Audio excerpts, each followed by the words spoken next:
Welcome to Podcast Awesome, where we chat about icons, design, tech, business, and nerdery with members of the Font Awesome team.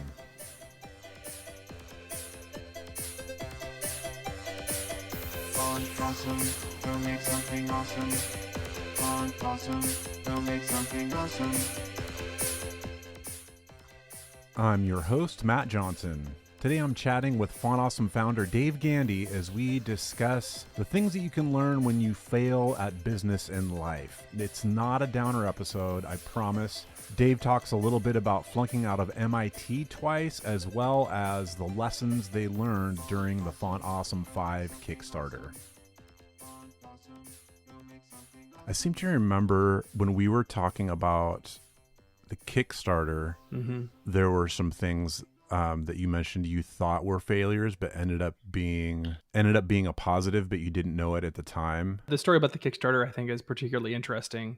There was one, we'd tried like 3 things that year that all failed. And then we thought they were failures anyway. And then it's interesting. Yeah. The story of how that all came about and how that actually greatly impacted the Kickstarter was is a good one. There's a weird thing about self-fulfilling prophecies, like things that we believe to be true, how they can actually come about. The world is not, this, shiny magical place in a way you believe what as a kid, where, anything you can imagine, it can happen. But it is really strange as an adult to see the truth that some of the things that you believe can become true for having believed them, right? A startup is nothing more than believing a lie long enough that it becomes the truth, right? That your company has something that people want and that you can make enough money off of it to survive. That in a way, when it starts, that's a lie. It doesn't exist yet, or you hope it does. And the same is true in a weird way for failure, that if we believe that we have failed, sometimes that's completely accurate, right? There's a specific thing we were setting out to do. It didn't work. And so now the crossroads is, what do I do with that thing that appears to be failure on the surface? And in some ways it absolutely is. In many ways it absolutely is. But what do I do with it now? And there are some failures that we look at and we realize, you know what? It's actually important that I don't do this anymore. This was a bad choice, didn't turn out well. And so we're going to stop doing that, right? So you actually choose not to continue. That kind of quitting is quite valuable. There are things where you realize, you know what, this is beyond my ability. And if you understand the truth of it and you understand your relationship to reality accurately, that might be a really good choice. But the real shocking thing, I think, is how often we are wrong about that. We make an assessment that we failed and it's because we're not good enough, or it's because, I don't know, she just didn't love us, or, we can come up with any number of reasons why a situation didn't work the way that we really hoped. But it's amazing as human beings how often we're wrong about it. And that's a real part of the challenge. It's a timing thing, right? It's like, it wasn't the right time. It wasn't the right set of skills at this moment, but maybe became something different later on. Absolutely. And you see this happen in tech all the time, where there's a great idea for a product and the execution is pretty darn good. It's just that things weren't ready yet. And it might be that the technology wasn't quite there yet, right? Like for, a Palm Pilot, there's a lot of really cool stuff that it was able to do, but it wasn't quite there yet. Battery life was okay, but the feature set wasn't great. It could only do a few things and it didn't do any of them extremely well. It was a great idea. Everything about the business made sense, but the technology world wasn't quite ready for it. And then you see, the point when the iPhone comes out, where you've got some phenomenally creative individuals figuring out the right set of features to push forward, to combine all together, and to make that one new thing, where the timing was better. But it's interesting how anytime something succeeds, no one says the timing was wrong. That it's only after a failure does anyone ever talk about timing. And I think we're often wrong about timing too. Sometimes it was just a bad implementation. Sometimes it was just a bad execution by the people doing it, and that's okay. And that's the kind of failure. If there's a thing that's actually beyond your abilities, that is okay to move on from, right? That's okay to say no to, and to say, you know what, this is not a good choice for me and where to spend my time. But if it turns out that you only failed with lowercase f, right? Not capital F, right? This is beyond you. I can't do this, and it's really important that I move along. But lowercase f, that this iteration just didn't work. This thing that we tried just didn't work. Well, then there's a different relationship that you can have to what seems like failure. If something doesn't work out and you try again, no one thinks about that and focuses on that as being failure. You just think of that as somebody who is resilient. Think of somebody who just Right. keeps at it and keeps trying. And you talk a lot about like, beating your head against a brick wall until finally the brick wall actually falls down. Because that's a real thing too. That's a very real thing too, Yeah. where this is a good choice. It's the right thing to be working on, but you just haven't figured it out yet. It takes an emotional fortitude to be able to keep going, right? So we have to, as individuals, we have to kind of know where our value and purpose as human beings lies. And it's not in the thing that we're doing. It's not in our work that we're doing, right? So and if it is, then it gets really complicated. Then it becomes very hard to divorce your feelings about yourself and your feelings about what seems like failure from the failure itself. And so then you get you very wrapped up in just trying to protect yourself emotionally from a truth that you may not want to believe, because it turns out reality is sometimes not very friendly.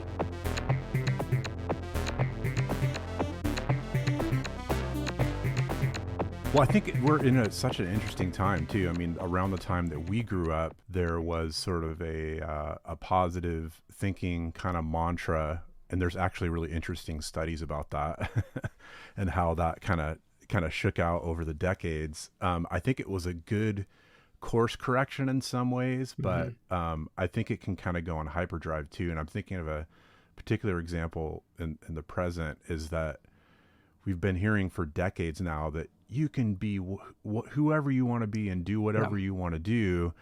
And if you follow that all the way down, that is not great advice. Yeah. Like my daughter has a friend who is convinced she's going to be a big star, and she's the sweetest girl in the world. So sweet.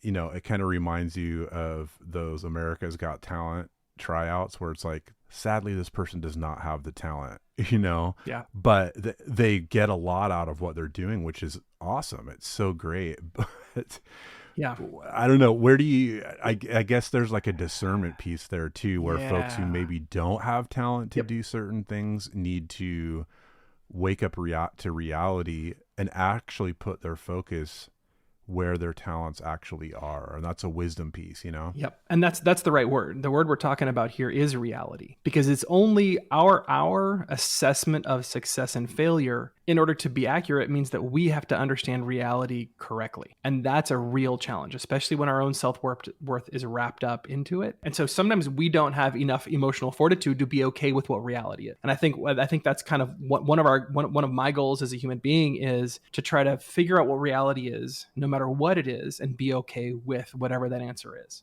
Right? I know who I am as a person. I know exactly where my limitations are, and it's because of failure that I know where my limitations are.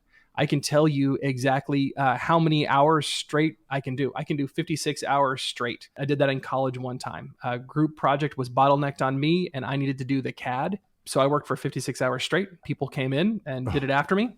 But it was lucid the whole time. I was working the entire time, and it all made sense, and people were able to actually use it and make it the next day. But there's another thing that happens when you get challenged to the extremities of what you can handle, and that's a really, really interesting thing that MIT does. MIT is going to find your points of failure as a person. It's going to find your limitations emotionally, spiritually, certainly mentally, in some ways physically. That's a painful process. Finding out where your limits are can be a very, very painful process.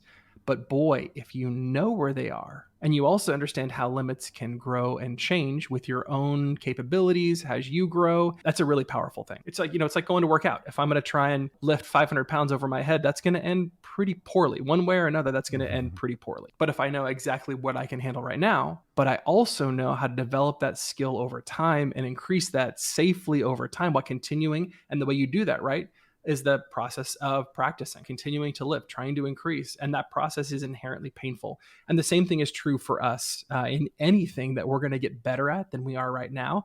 That process has some pain inherently built in. And the kind of pain we're looking for is the pain that doesn't break. It's the kind of pain that hurts just a little bit, but it's sort of like after a really, really hard workout, right? You're really sore. The same thing happens with your mind. When you find your mind getting stretched in new directions and learning something, there's a weird kind of like pain that comes with that. but it's not a breaking kind of pain. It's a kind of pain that the more that you do it, the more that you actually stretch and grow as a person.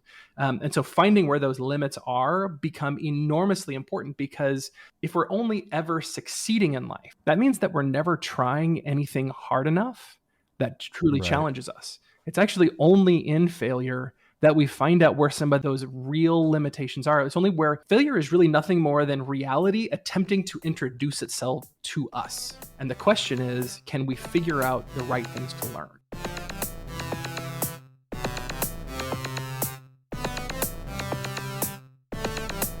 And so there's examples too of Font Awesome around, I'm thinking around the time of the Kickstarter, that you guys were thinking of it, that these themes of failure were sort of on your mind, that you were trying to build something that wasn't maybe quite the right timing. You thought that was a total wash, but then you learned after the Kickstarter, or maybe during the Kickstarter, that there were some really good things that came out of it. Can you talk a little bit about that? Yeah. So this was a time in the company. In 2015, we had done Y Combinator. In November of that year, we closed a round of funding. So it was a seed round.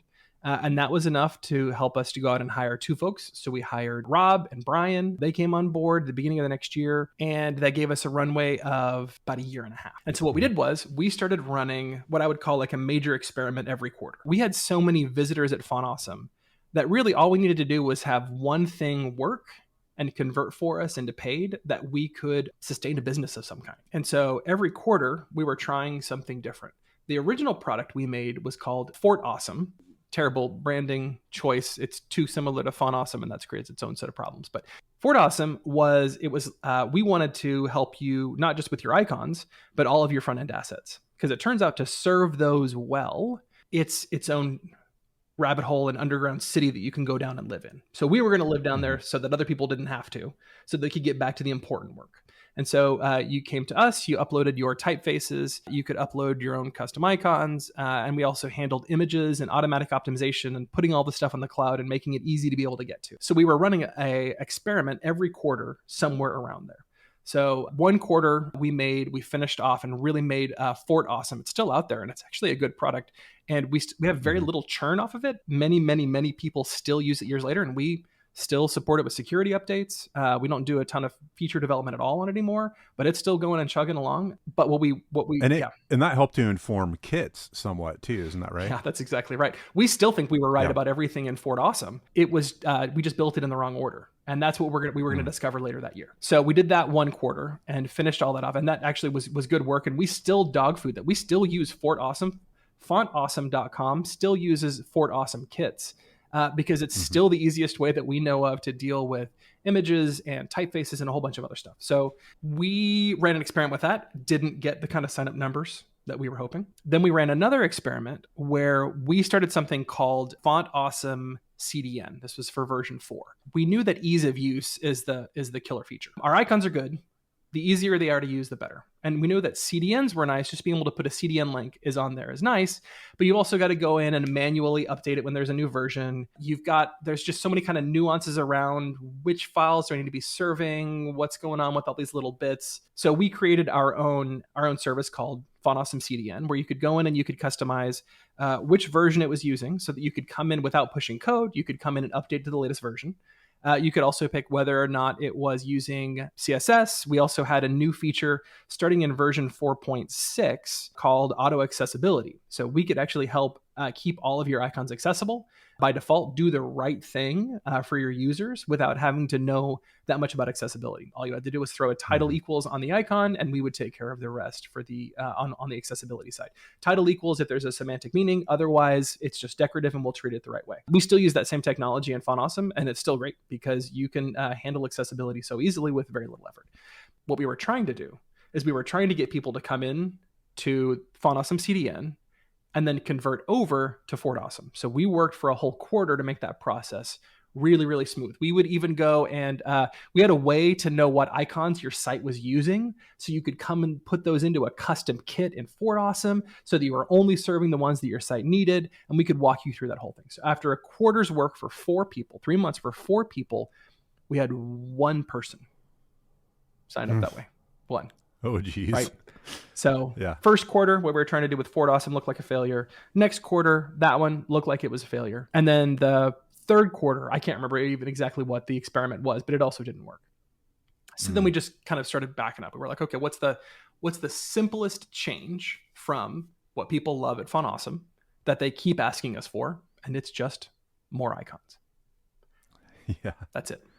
And that's where the Fun Awesome 5 Kickstarter came out of. We broke 2 records that still stand to this day for amount raised and total number of backers, which we want to break those at some point. But the reason that worked, the key piece behind why that worked, was because we had collected email addresses for the Fun Awesome CDN. So we had this sizable email list we could send to let people know about the Kickstarter and, whatever, all the news and stuff that's happening with the Kickstarter and keep people informed. And that list was absolutely vital because one of the truths, there's a lot of things that change in the world and over technology, but I tell you what, for as old of the technology as email is, it's not going away yet. It works. It works, it does, right? It's hard to get in somebody's inbox and a whole lot of other things are in the way, but it still really, really works. Every single time that we would send an update about the project, the least amount we ever could directly attribute to that email was about $10,000. And we were getting ones as high as 40 or 50 granders from sending a single email to that list. And that list that came about, what we thought was a failure. But because we had chosen what we knew intuitively was a wise choice, we knew that emails are important. If you're building users, it's really important to be able to contact them. It's just vitally important to be able to do that. And we knew that was a key. And it turned out that piece of wisdom that we did, just a good foundational choice, but it looked like it was a failure. And it turns out we were wrong. And this is the interesting thing so often that happens in life, is that there are things that we think were failures. And overall, in broad strokes, they were. But if we do the process the right way for these things, nothing has to truly actually be a failure. That's what's actually fascinating about what we typically think of as failure, is failure doesn't actually exist in a couple of situations. I'm going to go back to my time at MIT for this one. I'd already flunked out of MIT once. I'd gotten back in twice, which I don't know how often that happens. And I was at my final semester. It was basically do or die. I had 2 classes left, and I had Thermal Fluids Engineering 2 that I was the only class I had ever flunked twice before. And this is a class, Thermal Fluids Engineering at MIT. It sounds like a flunkable class.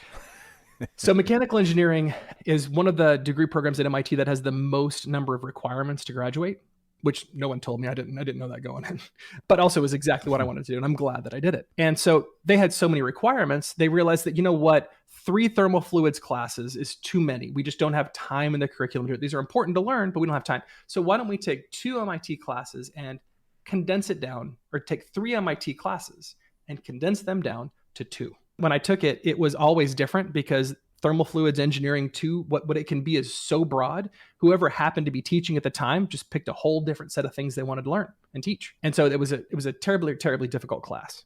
And it was my final semester. And it was the first time where I was old enough, kind of having grown up a bit, where I was like, you know what I'm going to do? I'm going to go to bed at midnight every night. I'm going to wake up at 8 a.m. I'm going to be responsible. I also knew that the way I learned was by being in class, right? I skipped an awful lot of classes earlier because I was young and stupid and didn't pay attention to how I knew that I learned. And I've said, okay, basically go to sleep every night at midnight, wake up at 8, make it to every single class. But then I'm going to get to know people there because these are humans, right? The TAs, the professors, they're just people. I'm going to get to know them as humans. I'm going to build like real, actual human relationships with them. And I'm going to do this my way. I'm going to do this what I think is the right way to treat people, to work hard and be focused. My deal was if I do this right at the end of it, if I still can't finish and graduate from MIT, that's okay. I can walk away because nothing is ever failure if you've done it what you think is the right way. If you've done it the right way that you think for things that are character related or things that are, things that really deal with your whole self, like having to finish somewhere like MIT, I knew that I could walk away. If I could not still graduate working the way that I thought was right and healthy, then that would be okay. I could walk away from it safely. I mean, I already had professional work experience. It wasn't even necessary. By the time I graduated, it wasn't even actually necessary that I do so. But it was an important thing to leave hanging out there, right? I didn't want to live the rest of my life hanging out, having a major thing like that left unfinished. But if it turns out when I went back and did my very best, did my best, did it the way that I thought was right, then that was going to be okay no matter how it turned out. Yeah, and that's really wise, because if you're beating your head against the wall against your own self, you're trying to play somebody else's game, climb somebody else's ladder. Yeah. That's a bad way to live, you know. It But if is. you can say, these are my convictions, this is what I think the right thing is, I'm going to do it the way that I think is right, and if I can succeed, you know, then I can continue to move on in a certain direction. But I mean, gosh, to spend so much energy trying to play somebody else's game, it's not good psychologically, emotionally, or probably even ethically. Yeah. You I know? mean, that's the hard thing about most workplaces for most people. Yeah. Most jobs don't acknowledge, like one of the things that we say all the time here is don't ever climb somebody else's ladder, right? Yeah. Know for yourself and identify for yourself what success is for you in your life. And ideally, what you're looking for in a company is somebody who's going along the same direction long enough that you can go with them, right? Where those two things align, where you Mhm. want to grow and what they need done, what you want to do and what they need done happens to align. But most companies Right. don't really treat it that way. Most companies don't ever recognize that this will almost certainly not be the last place you ever work and treat you that way. Acknowledge this and help you build your skills for wherever you're going to be next. Hmm. Because failure, climbing somebody else's ladder is always failure. It's always a form of failure. But climbing your Right. own ladder and recognizing what is good and true and right, that you believe how things can and should be in the world, and you do that and it doesn't work out, it doesn't have to be failure. It doesn't have to be it at all, because the only failure is, I mean, this sounds terribly stupid and trite, but the only failure is when you don't follow your conscience, when you don't Mhm. follow your convictions of what you think is right. And some things there's not a right or a wrong, right? Like, how am I going to make a grilled cheese? I don't know, right? There's lots of ways they're all kind of fine, and there are probably people that have the right way, and that's actually super cool. I would, if you have that, I want to talk to you, because that sounds super interesting. Yeah. But it's not a character thing, right? It's just kind of an execution thing, and you can get better at it. But there's so many things in life where the execution is dependent on the character. The execution is dependent on the way that we choose to do it, and the why that we do this so greatly impacts the outcomes. That understanding is key to understanding what success and failure really are.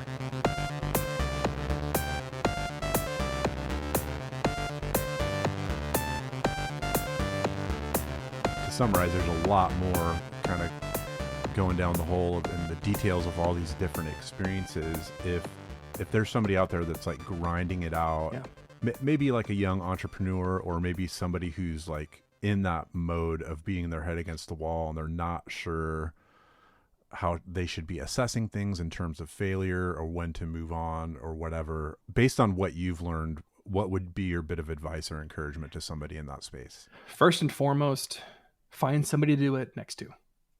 Mhm. And if you have that person with you already, the entire process gets so much simpler. It gets so much easier. Because even if a single startup doesn't work, you're going to want to do it with the same people. If you took the time and you found good people to do it next to, they're going to want to be with you. They're going to want to come with you and do the next one.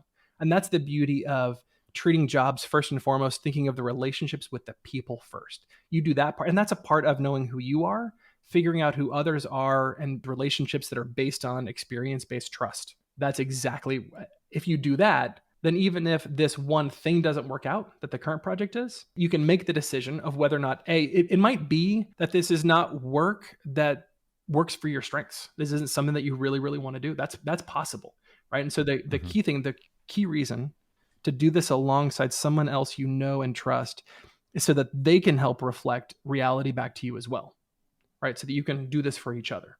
Because it's important, first and foremost, you don't make up a world to live in where you're, say startup is successful and then just believe that's true. You've got to go and find out if it is, right? This is the whole reason why you go and you talk to users and you try to make something people want, is you want to be introduced to reality as harshly and as often as possible, and develop a way that you can be comfortable with whatever that reality is. Another person next to you is the best way to do it. The other one too is sometimes we learn and we grow and we get better as we go. There are times where it's important to keep at it because we're so close to something big here. And then there are times where the right choice is to purposely quit. Be like, this is the time. This is the time to move on. When do you think is the signpost for that? I mean, I think there are so many of them, so many different directions. And it's not just Yeah. one, believe in yourself, right? That's not, I mean, maybe Yeah. what does reality say? Is this something Yeah. that you're actually good at? You tell me to believe in myself and go be a professional musician. That's not me. That's just not me. I Right. know where my limitations are. Right? If there's, if there's something, I know where my limitations are. And that's not something that I am experienced at, talented at, right? There's a whole list of reasons why if I can want that all I want, but it's not going to change. Reality is not going to change it. And I could certainly put a whole ton of time into this to try and, I don't know, put a ton of time in and try to go learn a musical instrument. But ultimately, is that what I really want to do? Is that my best use of time? And maybe it is. But if I've got other constraints, like maybe I've got a family I need to support, maybe I'm not independently wealthy and can't just go and do whatever I want. And those constraints, interestingly enough, are key too. Those are the constraints around all of it that help.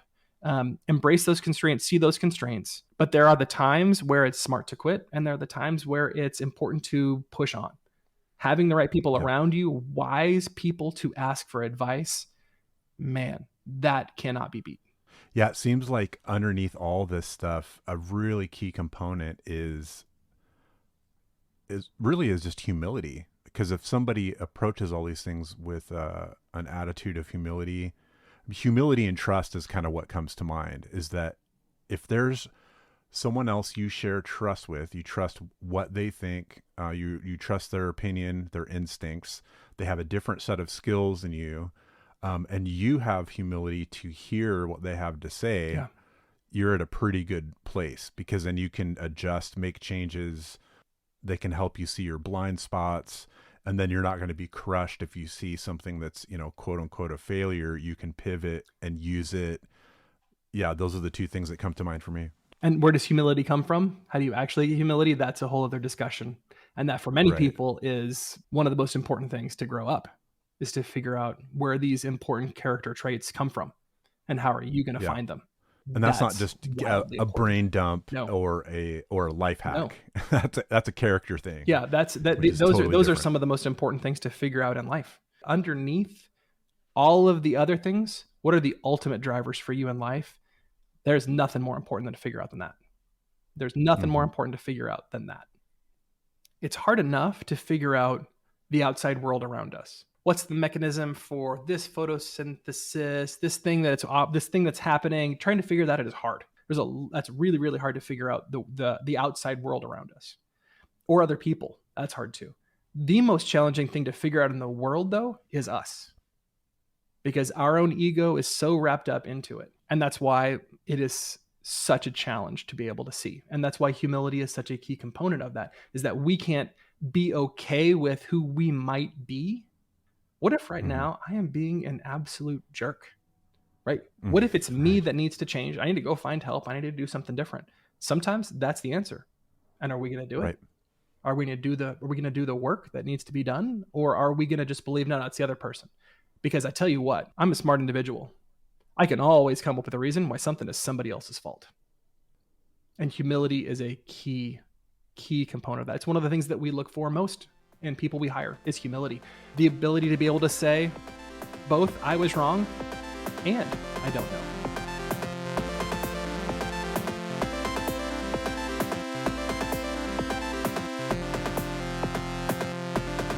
Okay, Dave, so to summarize a little bit, we've talked about a lot of different things. We've talked about your experiences at MIT and things that you learned building around the time of the Kickstarter. How would you summarize the main takeaways of this conversation? Try hard things and find the right person to do them alongside. And when it seems like the story's done, probably isn't yet. There's still more to the story to be told. There's still more to figure out. There's still more to grow in.